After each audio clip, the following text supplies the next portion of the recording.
Buenas noches, hermanos y hermanas. Es para mí un placer estar aquí con ustedes para dar continuidad al devocional y, y poder entonces continuar eh, el tema de transformación de conflictos. Esta sería la tercera sesión con la que estamos reflexionando sobre algunos aspectos de la transformación de conflicto. Y vamos a tener cinco, cinco reuniones con este tema. Yo quiero insistir de que lo que estoy haciendo ahora con el tema este de transformación de conflictos solamente es una parte muy superficial. eh, y entonces no es nada de profundizar, ¿verdad?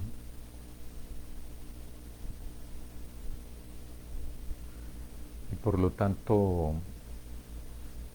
se profundiza en la presencialidad, ¿verdad? O en la medida de que haya retroalimentación. De lo contrario, sí, para mí, para mí, solamente es estar tocando aspectos muy superficiales, básicos sobre la transformación de conflictos.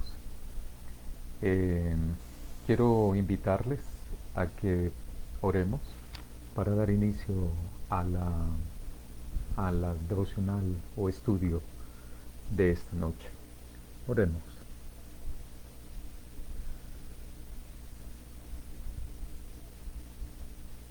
Señor, te damos las gracias por tu presencia, las gracias porque nos has permitido vivir hasta esta hora, pero también disfrutar de la vida, de tu presencia, de tus bendiciones. Te damos las gracias, Señor, por eso y te agradecemos por la presencia de cada uno de los hermanos y hermanas en esta transmisión. Gracias, Señor, por eso. Ayúdanos a entenderte. Ayúdanos a reflexionar en este tema que es fundamental para la vida familiar, pero también personal, como también como iglesia, la transformación de conflictos. Ilumínanos, oriéntanos y eh, danos de tu sabiduría para poder reflexionar al respecto, pero mucho más para poder entonces implementar en nuestras vidas y en la vida de nuestras familias y de nuestra iglesia. Amén. Lo que voy a hacer ahorita, hermanos y hermanas, es un poco recordar algunos aspectos de lo que he mencionado en las reuniones anteriores. En la primera yo dije de que el tema de conflicto es cierto. Conflicto es el término un poco más académico, dijéramos, pero popularmente le decimos de otra manera, lo cual es correcto, es válido. Entonces, el conflicto generalmente, popularmente, no le llamamos de esa manera. Le llamamos pleito, rollo, eh, ese tipo de cosas, ¿verdad? Problemas más que todo. Generalmente llamamos así. En todo conflicto también, en todo conflicto, que es la segunda reunión que tuvimos, yo planteé de que intervienen en todo conflicto dos elementos o aspectos. Uno es el poder y la otra es la autoestima. Cuando las personas se sienten dañadas por algo que se dijo, por algo que dijo otra persona, cuando la persona se siente ofendida, dañada, muchas veces ahí entra en juego la autoestima. Provocan y entonces cuando la autoestima propia es dañada, entonces provocamos la intensidad del conflicto o generamos el conflicto también. O cuando a las personas se les toca su cuota de poder, que la persona puede decir que tiene poder, y cuando es tocado esa cuota de poder o el poder que tiene esa persona, entonces se provocan o se generan conflictos. Eh, el- lo segundo también entra en juego cuando nos sentimos amenazados, ¿verdad? Por otra persona o por varias personas y creemos nosotros interpretamos que sus palabras, sus acciones, las de otras personas, están atentando a mi poder o están menoscabando mi autoestima. Entonces se genera o se provoca el conflicto. Ahora, eh, nosotros hemos ido reflexionando esos aspectos, ¿verdad? Yo he mencionado también de que me voy a hacer referencia del último ejemplo que puse la semana anterior de una congregación sobre un reloj, ¿verdad? Que era colocado en la pared, que el pastor lo quería en la pared de enfrente y el diácono lo que quería es que estuviera en la pared, atrás del púlpito, por decirlo de esta manera. Ahora, quiero invitarles a buscar Lucas, capítulo 7, los versículos del 36 al 50. Voy a leerlo en la versión Reina Valera del 60. Dice, uno de los fariseos rogó a Jesús que comiese con él, y habiendo entrado en casa del fariseo, se sentó a la mesa. Entonces, una mujer de la ciudad, que era pecadora, al saber que Jesús estaba en la mesa en casa del fariseo, trajo un frasco de alabastro con perfume, y estando detrás de él a sus pies, llorando, comenzó a regar con lágrimas sus pies, y los enjugaba con sus cabellos, y besaba sus pies, y los ungía con el perfume. Cuando vio esto el fariseo que le había convidado, dijo para sí mismo el fariseo, este, si fuera profeta, conocería quién y qué clase de mujer es la que le toca, que es pecadora. Entonces Jesús le dijo, Simón, una cosa tengo que decirte. Y entonces el fariseo le dijo a Jesús, di, maestro. Un acreedor tenía dos deudores. El uno le debía 500 denarios y el otro 50. Y no teniendo ellos con qué pagar, perdonó a ambos. Di pues, ¿cuál de ellos le amará más? Respondiendo Simón dijo, pienso que aquel a quien perdonó más. Y él le dijo, rectamente has juzgado. Y vuelto a la mujer, dijo a Simón, ¿ves esta mujer? Entré a tu casa y no me distes agua para mis pies, mas ésta ha regado mis pies con sus lágrimas, y los ha regado mis pies con lágrimas, y los ha enjugado con sus cabellos. No me diste beso, mas ésta, desde que entré, no ha cesado de besar mis pies. No ungiste mi cabeza con aceite, mas ésta ha ungido con perfume mis pies. Por lo cual te digo que sus muchos pecados le son perdonados, porque amó mucho. Mas aquel a quien se le perdonó poco, poco ama. Y a ella le dijo, tus pecados te son perdonados. Y los que estaban juntamente sentados a la mesa comenzaron a decir entre sí, ¿quién es este que también perdona pecados? Pero él dijo a la mujer, tu fe te ha salvado, ve en paz. Es un texto muy típico en el Evangelio, ¿verdad? Los personajes que intervienen ahí es que hay un fariseo que se llama Simón, Jesús, la mujer y otra gente que está ahí. Una mujer del pueblo o ciudad, se entera. El fariseo ruega a Jesús, este Simón, Dice el texto que el fariseo ruega a Jesús para que vaya a comer a su casa. Eso es bien curioso, ¿verdad? Porque generalmente los fariseos no eran muy dados con Jesús para andar de amistad ni de cordialidad. Y quizás por eso él se ve reflejado en los versículos después, ¿verdad? Entonces es un texto bíblico que desde el inicio da a lo que uno puede decir, o lo que otros han llamado una sospecha teológica, una sospecha también ideológica o una sospecha sobre el comportamiento de este fariseo. El texto a mí me llama la atención porque dice que le rogó a Jesús para que fuera a su casa a comer. Y como dije anteriormente también, si los fariseos siempre andaban en la persecución de Jesús, ¿verdad? Entonces cuando leo eso, se enciende el sospechómetro, ¿verdad? La sospecha.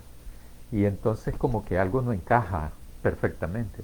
Pero a medida uno va leyendo y reflexionando en el texto, uno va dando cuenta, se va dando cuenta de que la sospecha va clarificándose. Luego en el otro versículo, en el versículo 37, dice que una mujer del pueblo, ¿verdad? De ese pueblo o de esa ciudad, se enteró de que Jesús estaba en casa de ese fariseo y fue a su encuentro. Fue a visitarlo, fue a verlo, fue a encontrarse con Jesús. Eso me llama mucho la atención. Eso también da a otras preguntas al texto. Esa mujer, seguramente, el texto no lo dice, pero uno puede inferir eso, de que la mujer ya había escuchado de Jesús. Este, y más adelante también voy a decir algo que para mí va corroborando un poco esa sospecha, ¿verdad? Esa sospecha. La mujer se humilla a Jesús, llora, con sus lágrimas moja los pies de Jesús. Es tanto el llanto que moja. Tampoco hay que pensar que los empapó, ¿verdad? Pero los moja. Acordémonos que esa gente andaba en sandalias, caminaba en sandalias. Los pies sumamente sucios, pues, ¿verdad? Polvosos, sucios. Eh, y por lo tanto secos también se puede presumir. Y, y entonces esta mujer llora y llora y llora y le moja los pies y luego con su cabello se los va enjugando, ¿verdad? Enjugando. Se los va secando también sus pies. Le besa los pies. Eso me llama mucho la atención. Por eso es que yo sospecho que esa actitud de la mujer es una actitud de humillación frente a Jesús. No cualquiera hace eso, ¿verdad? De besarle los pies. Tampoco aparece eso en los textos del Evangelio, ¿verdad? No era una práctica común de que le hicieran a Jesús eso. Pero esta mujer sí. Tiene una actitud, entonces esta mujer frente a Jesús, una actitud, no aparece que habla la mujer en el texto, pero tiene una actitud suplicante. No esa actitud de humillación, pero también es una actitud de súplica frente a Jesús. Cuando el fariseo ve todo ese espectáculo, todo lo que está aconteciendo, la mujer toca los pies de Jesús, por supuesto, ¿verdad?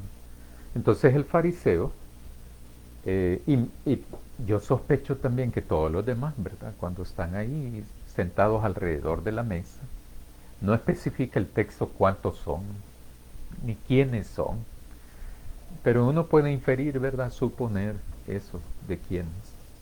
Y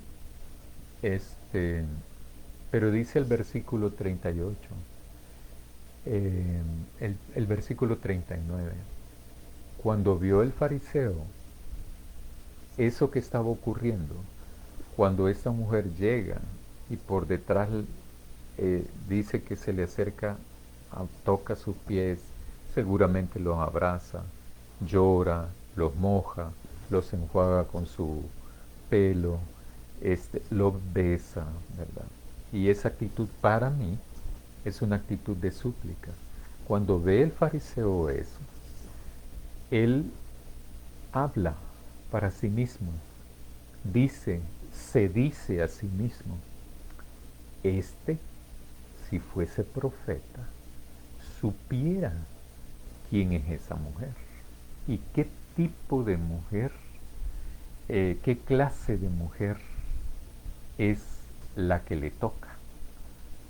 El texto anteriormente, cuando se refiere a ella, el texto dice que era pecadora.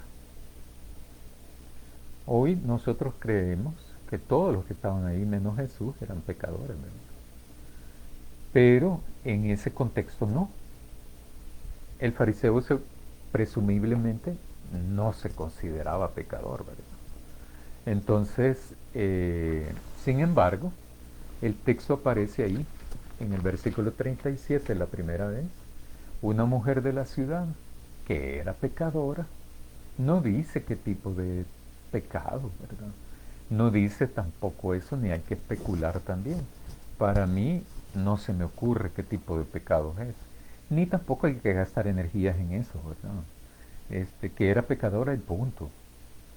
Eh, Sin embargo, también el fariseo plantea eso.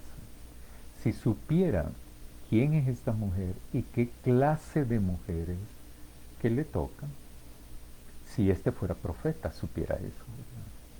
Entonces lo que me llama la atención a mí ahí es que este fariseo no cree en Jesús. Yo pondría en duda, en mi reflexión, yo pondría en duda de que el fariseo cree que, si re- dudo de que el fariseo crea de que Jesús es maestro. ¿Por qué? Porque dice, si este fuera profeta, supiera quién le está tocando. Este fariseo no cree en Jesús, o sea, no tiene fe en Jesús, ¿verdad? No es eso. Él piensa, este si fuera profeta, pero para sí mismo lo dice. Pero cuando Jesús le llama, entonces él dice, di maestro. O sea, públicamente aparenta, a Jesús le dice, le da un título de maestro, lo cual no se le podía decir a cualquier persona, ¿verdad? Entonces, Simón, una cosa tengo que decirte, y ahí es donde responde Simón, el fariseo, di maestro. Ese di maestro yo lo pondría en comillas, ¿verdad? Con una advertencia de que posiblemente no es sincero el fariseo. Un acreedor tenía dos deudores. El uno le debía 500 denarios y el otro 50. Ninguno de los dos podía pagarle. Ninguno de los dos le podía pagar al acreedor. Y por lo tanto, les perdonó. Di pues, le pregunta Jesús al fariseo, ¿cuál de ellos le amará más? Simón, el fariseo, pienso que aquel a quien perdonó más. Y entonces Jesús le responde al fariseo, rectamente has juzgado, ciertamente has juzgado correctamente.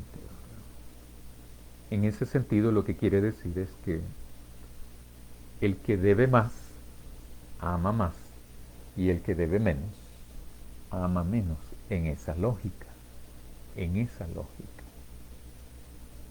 Y vuelto a la mujer, Jesús entonces le dijo, y vuelto a la mujer, dijo a Simón, ¿ves esta mujer? Entré a tu casa y no me diste agua para mis pies, mas esta ha regado mis pies con lágrimas.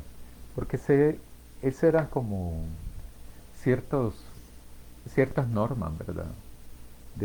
También de hospitalidad, de cordialidad a los visitantes. Precisamente por lo que dije anteriormente, de que por aquí andar caminando en sandalias, ¿verdad? Los pies polvorientos y todo eso.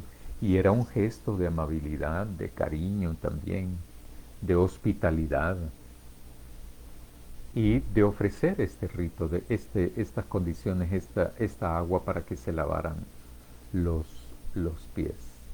Y Jesús entonces le dice a Simón, he venido a tu casa y no me ofreciste agua para mis pies, no me ofreciste agua para lavar mis pies, pero esta mujer no ha dejado de lavármelos con sus lágrimas.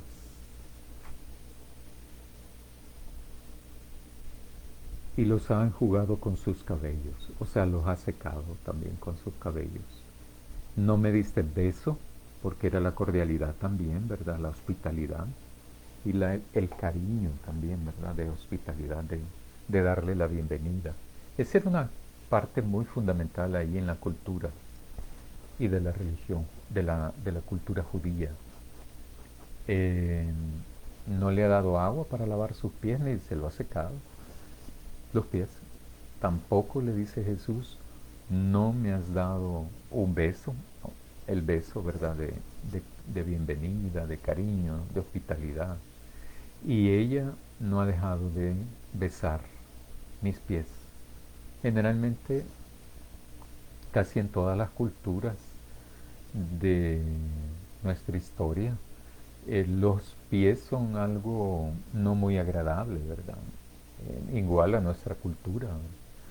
Eh, Hay gente que ni siquiera sus propios pies se puede tocar, ¿verdad? Ni les gusta tocárselos, ni les gusta cuidarse los pies también. Se ve como una parte sucia. Algunas personas ven eso, muchas personas en esta cultura salvadoreña lo ven así. Eh, Tenemos dichos, expresiones culturales que se refieren al aroma de los pies para, para decir ciertos tipos de insultos o provocar bromas de mal gusto o provocar insultos también, ¿verdad? Eh, y decimos las expresiones. Los pies, por ejemplo, eso ha ido cambiando con el tiempo. Con el tiempo ahora hay salones donde van hombres y mujeres a mí me llama la atención eso, porque dicen para que me hagan los pies, o sea, no, para que le hagan el tratamiento a sus pies, ya sea el corte de uñas, masaje, limpieza, hidratación, etcétera, etcétera, etcétera. No es que le vayan a hacer los pies, sino que es que le hagan el tratamiento a los pies, ¿verdad? Para lo cual tienen la expresión esa de pedicure, ¿verdad? Un cuidado de pies. En ese sentido, pero, o sea, no todas las personas tienen la la capacidad económica para poderlo hacer. Y otros no tienen tampoco la característica cultural de hacerlo. Sin embargo, las personas que utilizan ciertos tipos de calzado, principalmente de hule, o sea, son personas campesinas en unas, en otras no, ¿verdad? En otras no, son personas que se dedican de acuerdo a sus labores comerciales, utilizan ciertos tipos de calzados que provocan eh, eh, cierto tipo de sudoración y de aroma, ¿verdad? Que no es tan agradable, pero por sus condiciones también, existenciales, económicas, sociales. Hay personas que sí tienen la capacidad económica de hacerse sus tratamientos para el cuidado de los pies y otras que no.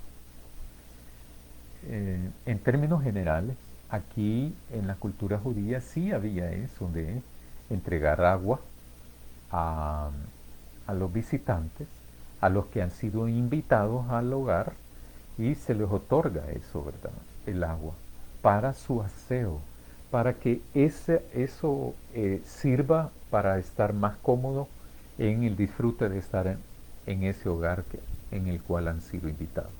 Jesús entonces le dice, no me diste agua para los pies, no me diste el beso, ella ha estado besando mis pies. No es que lo haya besado a Jesús en su mejilla, sino que le ha besado los pies. O sea, ese acto de, de, de súplica, ¿verdad? Eso me hace pensar a mí de que quizás la mujer sí conocía algo de Jesús, sabía de él, y por eso va a su encuentro. Y por eso es la actitud suplicante de la mujer a Jesús, ¿verdad? Entonces, no me diste el beso, dice Jesús a Simón, mas esta, desde que entré, no ha cesado de besar mis pies. No ungiste mi cabeza con aceite, mas esta ha ungido con perfume mis pies. Algo que no es tan higiénico, la mujer lo ha hecho y no le ha importado hacerlo. Sin embargo, Jesús lo que le está diciendo es a Simón el fariseo es, no hiciste esto conmigo, ni tampoco esto, o sea, no me diste agua para mis pies, no me diste el beso, no ungiste mi cabeza con aceite, mientras que esta mujer no ha mojado mis pies con sus lágrimas, ha limpiado mis pies con sus cabellos y me ha besado, no ha cesado de besar mis pies y me ha ungido mis pies con perfume. Entonces, el que supuestamente era el que tenía la capacidad cognitiva por su vinculación religiosa, por ser parte de los fariseos y por lo tanto conocedor de ciertos ritos, de ciertas normas, de convivencia, hospitalidad religiosa, de conocimiento de Dios también, conocimiento de la religión judía, el que se esperaba que hiciera algunas cosas, no a los pies, ¿verdad?, de Jesús, sino donde correspondía, pues, ¿verdad? Esta mujer a la que se le ha dicho pecadora, a la que se le reconoce y se le identifica como pecadora, lo hace, lo hace. Y entonces, aunque Jesús no lo dice así de manera tan drástica y expresa, esta súplica que ha hecho, esta actitud suplicante de la mujer, es la que hace que Jesús le dice, por lo cual te digo a la mujer, tus muchos pecados le son perdonados, porque amo mucho, mas aquel a quien se le perdona poco, poco ama. Y a ella le dijo, tus pecados te son perdonados. Jesús quizás interpretó esa actitud suplicante de buscar su perdón, quizás, ¿verdad? O sea, quizás la mujer reconoce su condición, reconoce quién es Jesús, identifica a Jesús, quizás como no lo identificó el fariseo, como quizás posiblemente un profeta, un maestro, o quizás un salvador. Y entonces Jesús le responde y le dice, tus pecados te son perdonados. Y los que estaban juntamente ahí, ¿verdad?, en el mismo salón, alrededor de la mesa, reaccionan frente a eso. Y entonces ahí, por eso sospecho de que posiblemente sean fariseos los que están ahí, ¿verdad? Ese sospecha nada más. Y le dice, y los que estaban juntamente sentados a la mesa, comenzaron a decir entre sí, ¿quién es este? ¿Quién es este que también perdona pecados? O sea, ¿qué se cree este que tiene la facultad de perdonar pecados? Pero él dijo a la mujer, tu fe te ha salvado, ve en paz.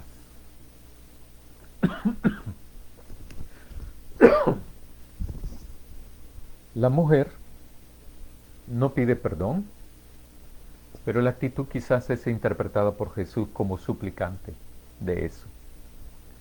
No dice el texto que la mujer tenga fe en Jesús, pero posiblemente uno puede interpretar que sí, porque ¿por qué va a buscarlo de esa manera? ¿Por qué busca a Jesús en esa actitud suplicante, con esas características prácticas sin decir nada? Porque el texto no lo dice. Entonces la actitud suplicante de la mujer, el texto en el versículo 37 posiblemente cuando dice que la mujer se entera de que Jesús está allí en la casa de Simón el fariseo, en ese sentido entonces uno puede inferir de que quizá la mujer ya sabía de Jesús. Entonces si Jesús está ahí, voy donde él. Lo busca, va al encuentro de Jesús, es la mujer la que lo busca, va a su encuentro y hace toda esa actitud de súplica. Y Jesús entonces le dice, tus pecados te son perdonados y tu fe te ha salvado. Bien, cuando uno toma conciencia y quiere superar los problemas y quiere transformar los problemas o los conflictos, deberá de enfrentarse como primer paso hacer el análisis del conflicto. Hay que comprender que todo conflicto tiene una estructura. Todo conflicto tiene una estructura. La estructura es que siempre van a haber personas en todos los conflictos. Somos los únicos que generamos conflictos. También hay un proceso y también hay un problema. Esa es la estructura de todo conflicto. Personas, problemas y proceso. Siempre. Voy a comentarles un ejemplo para que podamos también, para que ustedes también puedan analizarlo, ¿verdad? En sus casas. Eh, Hace mucho tiempo yo estaba facilitando todo un diplomado en participación ciudadana y entonces venían líderes de diferentes comunidades. Miembros de alcaldías también participaban juntamente con personas de comunidad. Y entonces estábamos analizando. Ese diplomado en participación ciudadana tenía diferentes temas, ¿verdad? Entonces a mí me tocaba facilitar todas las jornadas y en una de ellas teníamos que identificar los problemas porque estábamos elaborando un plan estratégico de desarrollo comunitario. Entonces cada representante de comunidades tenían que elaborar ese plan y para eso había que desarrollar la capacidad de identificar problemas. Entonces íbamos analizando eso. Entonces un grupo en una comunidad determinada dijeron que ellos habían identificado varios problemas, entre ellos que el río de esa localidad cada invierno se desbordaba. Eso fue hace años, no es reciente, pero como que si fuera, ¿verdad? Reciente, porque aquí en este país cada año ocurre lo mismo.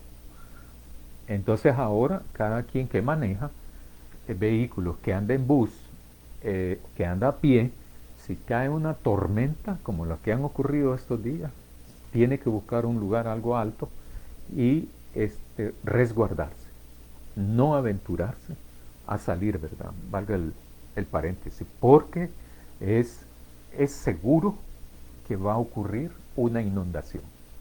Entonces, si pueden, hay que mantener la calma y buscar un parqueo adecuado. Si es un parqueo que tenga un poquito más de altura, mejor todavía, ¿verdad? Así hay que evitar problemas con las inundaciones. Los problemas no son la cantidad de agua, ese no es el problema, ¿verdad? Pero bien, vuelvo al tema. Entonces la comunidad me dijo, ¿verdad? Vaya, el tema que hemos identificado es este, y al que me voy a referir es este. Y el río es el problema. El problema que tenemos ahí es que cuando todos los inviernos crece el río y se inunda la casa. Y entonces, como parte de todo el desarrollo de la temática era el análisis de los problemas, para poder identificar cuál es el problema. Porque a veces nosotros decimos que son problemas, pero son consecuencias de un problema. Lo mismo hay que hacer en cada conflicto. En cada conflicto hay que analizarlo. El problema, entonces yo le dije, ¿cómo es eso? ¿Es una lotificación, una colonia? Es una colonia. Se dio una propaganda de que la empresa tenía que vender, ofreció lotes, y los lotes venían con el curso a la orilla del río, y la empresa lotificadora en la propaganda decía, cuando usted compra su lote, voy a ver si puedo explicarlo así, cuando usted compra su lote, imagínense que el río pasa acá, aquí pasa el río. Entonces cuando usted compra su lote, que viene aquí el frente, luego aquí la parte del lote, hasta aquí, pero su lote llega hasta la mitad del río X. No recuerdo cómo se llama ese río. Entonces yo me quedé pensando, pero ¿y cómo es posible que le haya vendido la lotificadora a la mitad del río? Sí, me dijo, así era la propaganda y todos compramos los lotes, ¿verdad? ¿Y como cuántos lotes hay? Hay más de 100 lotes ahí, ¿no? Ah, o sea que ustedes entonces cuando la propaganda de la lotificadora lo que decía es que compraba el terreno, el lote, y era acreedor de la mitad del río. Y para hacer uso, goce y disfrute de esa mitad del río. Sí, man. Mire qué bien. Pues el problema no es eso. El problema no es el desborde del río. El problema también es aquí que hubo una propaganda engañosa, falsa, fraudulenta, porque los ríos, como el mar, no se pueden vender, porque no son propiedad privada. La propiedad es estatal, no del gobierno, sino del Estado de la República de El Salvador. O sea que es un bien público, no es un bien privado. Entonces, y también la parte de la playa, que es al mar, y la parte de la ribera del río. Hay tantos metros que dice la ley, ¿verdad? Eso así es. La ley en el cual no se puede poner ni negocio, ni construcción para uso privado ni público. Eso es lo que dice la ley. Ah, entonces le digo yo, el problema no es ese, que se desborde el río, sino que les vendieron en un lugar donde no es prohibido. No, pero nosotros no sabíamos. Bueno, eso sí, ¿verdad? Eso también es problema, ¿no? Entonces la empresa lotificadora eh, desarrolló toda una publicidad engañosa, se llama eso popularmente, pero es fraudulenta. Ese es un problema. El problema es que ustedes fueron engañados por una empresa lotificadora para comprar un bien que no le pertenecía a la empresa, porque es un bien público. Ese es el problema. Entonces, la comunidad empezó diciendo de que el problema era el desborde del río. Cuando uno empieza a hacer el análisis del problema, se da cuenta que ese no es el problema. El problema es que la empresa lotificadora dio una publicidad fraudulenta para engañar a la población y que la población comprara. Compran entonces en el análisis. Este es un problema. Vengo yo y les digo, ¿y quién les dio permiso para lotificar ahí? Ah, bueno, hubieron dos, me dijo, dos, la alcaldía municipal de aquí del municipio, pero también el Ministerio de Medio Ambiente. Ah, entonces el problema no es solamente el desborde del río. La raíz del problema es que, dijimos anteriormente, la propaganda engañosa, fraudulenta de la empresa notificadora. Ah, pero no se queda ahí, sino que escarbando más va uno encontrando la raíz de la cosa, de que hubo un acto de corrupción por parte de la alcaldía de esa municipalidad y por parte de también el Ministerio del Medio Ambiente de ese entonces. Eso fue hace 10, 15 años eso. Entonces ahí, en el conflicto, ahí pudimos ver que hay que identificar cuál es la raíz del problema. Porque cuando en todo conflicto hay, en la estructura hay personas, hay problemas y hay procesos. Cuando uno identifica el problema, entonces uno ya sabe, ya ha avanzado una parte para la resolución, transformación o superación de ese conflicto. Entonces, ¿cuál era el problema? El desborde del río, la propaganda engañosa de la empresa o las instituciones municipal, alcaldía municipal o ministerio, de otorgar permisos, permisos fraudulentos, rayando en la corrupción. ¿Cuál era el problema? Uno tiene que hacer ese análisis para eso. Cuando analizamos los conflictos, entonces no es tan fácil. No es tan fácil identificar, este es el problema. Porque intervienen personas y cada persona va contando sus versiones. Y también interviene el proceso. Y el proceso va complejizando todo.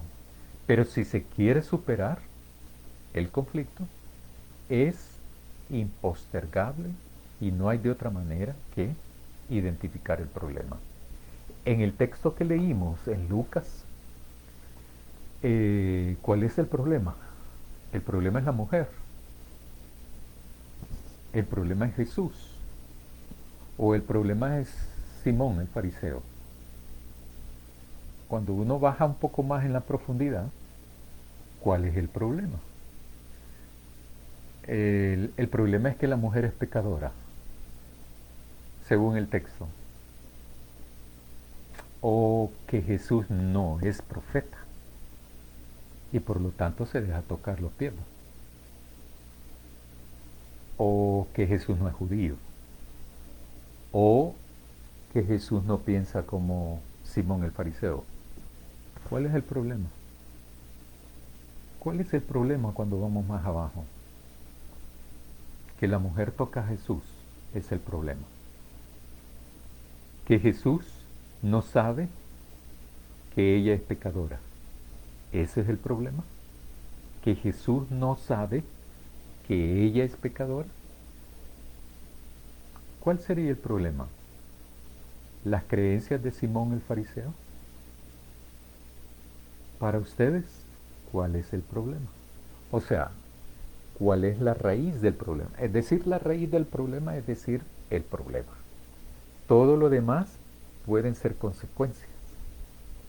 El desborde del río, si no hubiese existido, si estas instituciones no hubiesen otorgado el permiso a la notificadora, nadie hubiera vivido a ese lado del río.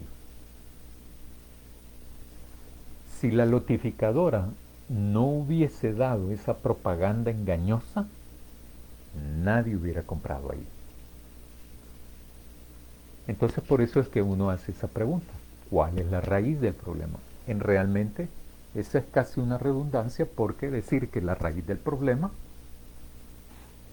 es decir, el problema. ¿Cuál es el problema? ¿Cuál es el problema aquí? En el texto. Aquí es interesante saber la respuesta, ¿verdad? De ustedes, las apreciaciones de ustedes. Las creencias de Simón es el problema. La falta de misericordia es el problema. La falta de entender a Dios es el problema. Identificar el problema es parte del análisis de la estructura de conflicto. En un conflicto de pareja, como el que puse de ejemplo la vez anterior, al final, el problema no era el reloj. El problema tampoco era la ubicación del reloj. Eso no era el problema. La gente decía que ese era el problema. Si ese hubiese sido el problema, se resolvía con la compra de un reloj, como se hizo, ¿verdad? Y se puso uno allá en aquella pared y el otro en la otra, ¿verdad? Pero se hizo eso, pero igual, el conflicto siguió, porque ese no era el problema. El problema lo tenían dos, que estos dos buscaron un apoyo y después eran dos grupos. También puse un ejemplo la semana pasada de pareja. No sé si lo recuerdan, ¿verdad? Pero lo dije. Era sobre que no voy a decir si fue el hombre ni la mujer, ¿verdad? No, eso es irrelevante. ¿Quién lo hizo? Porque ambos lo hacen, ¿verdad? Pero en una pareja de novios, una pareja de esposos, uno de ellos, se fue a almorzar con sus amigas, con sus amigos, y no le avisó a su pareja. Su pareja mandó texto, llamadas y no contestó la otra persona. Entonces cuando se vieron, se encontraron y se discutieron, ¿verdad? Que por qué no contestas el teléfono, para qué sirve que anden en esa cosa, ¿verdad? Si no la van a contestar, si no sé qué, que no sé cuánto. Yo no sabía dónde andabas y que andaba con fulano, ¿verdad? Con fulana, andaba comiendo, etcétera, etcétera. Entonces, en ese conflicto de pareja que puse la semana pasada, ¿cuál fue el problema? Que una de las personas no avisó. Ese es el problema. Que no contestaba el teléfono ni los mensajes que mandó la otra pareja. Que no respondiera el teléfono era el problema. Que no avisara a la pareja que iba a salir. Ese es el problema. Que la otra persona tiene temor de lo que le hubiese pasado a su pareja, y que por lo tanto, ¿verdad? Ese fue el problema, ¿verdad? O sea, tiene temor de que le hubiese pasado algo y por eso se alteró y toda la cuestión. Y no saber dónde estaba esa persona, su pareja. Ese es el problema. No saber dónde está su pareja es el problema. No saber con quién está su pareja será el problema. En estos, solo voy a hacer preguntas, ¿verdad? La respuesta ustedes háganla, porque es importante reflexionarlo, porque más de alguna vez nos pudo haber pasado a los que estamos, o los que van a ver, mejor dicho, el video, ¿verdad? El no avisarme es el problema. ¿Por qué no me avisaste? Es que temo que te pase algo, por eso ese es el problema. O no saber dónde estabas es el problema. Y peor aún, no saber con quién estabas es el problema. No responder el teléfono es irrelevante cuando uno hace como la última pregunta que hice. El no responder el teléfono no es el problema, ¿verdad? La raíz del problema, o sea, el problema, ¿cuál es? ¿Que soy celoso, soy celosa? ¿Cuál es el problema? El no avisar es el problema. El que tú no sabes dónde estoy y con quién ando y qué hago es el problema. Y por eso es que ustedes tienen que hacer la combinación de los elementos que voy hablando, porque dije la semana pasada que hay dos elementos, dos aspectos que entran en todo conflicto: el poder y la autoestima. Y con ese ejemplo de pareja, explotan a flor de piel ambos aspectos. Ambos aspectos. Identificar el problema es fundamental para poder transformar, superar todo conflicto. Por ejemplo, para el texto bíblico, con las preguntas que hice, lo bueno es que como queda grabado el video, pueden volverlo a ver y hay que responder esas preguntas. En transformación de conflicto, todo conflicto tiene una estructura. Eso es lo que vimos ahora. Personas, problema, proceso. Más adelante vamos a ver las características de los otros aspectos. Gracias, hermanos y hermanas. Que Dios nos ayude para poder resolver, transformar o superar los problemas que pudiésemos tener en lugares de estudio, trabajo, calle, iglesia, hogar, ¿verdad? Todos y todas estamos expuestos a provocar conflictos o a generar conflictos.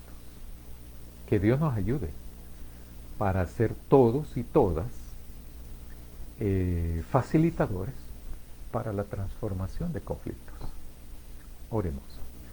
Querido Dios, te agradecemos porque por tu palabra y por encontrarnos en la iglesia y por haber hecho una profesión de fe, de creer en ti como nuestro Señor y nuestro Salvador, recurrimos a ti para que nos des sabiduría, entendimiento y así tener la capacidad de superar nuestros conflictos en donde los tengamos y con quien los tengamos. Que nos ayudes para ser agentes de reconciliación, agentes de paz, agentes de transformación de conflictos. Los conflictos siempre los vamos a tener. ¿Cómo los afrontamos? Es lo que marca la diferencia de creer en ti. Te agradecemos, te suplicamos que nos bendigas y nos ayudes. En el nombre de Jesús. Amén. Buenas noches, hermanos y hermanas.